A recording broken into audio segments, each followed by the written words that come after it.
6 сарын өмнө Дундгов аймагт эд шидийн орон төсөл эхэлж байлаа. Тэгвэл өнөөдөр Дундгов аймагт эд шидийн орон хүүхэд хамгаалалт хөгжлийн төвийн 3 дахь салбар нэгдлээ. Энэ салбар нь орон нутагт сүндэрлэж байгаа анхны жижиг төв гэдгээрээ онцлог юм.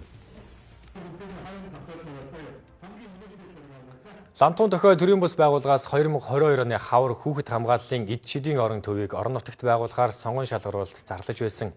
Төслийн сонгон шалгаруулалтанд 13 аймаг оролцсноос 3 шатны дүнгээр Дундгов аймаг шалгарсан юм. Эд шидийн орон төвийг байгуулахад 1.5 тэрбум төгрөг шаардагдсан. Нутгийн малчид халуун хушуутай мал, бяцхан хүүхдүүд чихэрнийхээ мөнгийг он оны төгсөлтийнхэн ангиараа нэгдсэн бол хот хөдөөгүй урлаг спортын арга хэмжээг зохион байгуулж боломжит бүх хувилбараар хандив цуглуулжээ.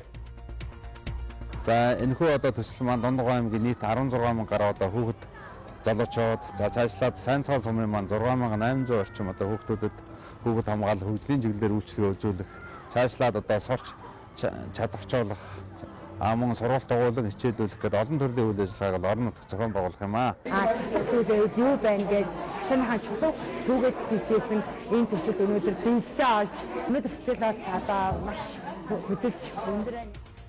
6 сарын турш Лантун дохой төрийн бус байгууллага Дундгов аймгийн гэрэлтдэг ертөнц төрийн бус байгууллагын залуусын тасралтгүй ажилласан хичээл зүтгэл олон түмний хандвар орон нутаг дахь анхны эд шидийн орон төв өнөөдөр албан ёсоор нээлттэй хийж хүүхэд багчуудаа хүлээн авч байна.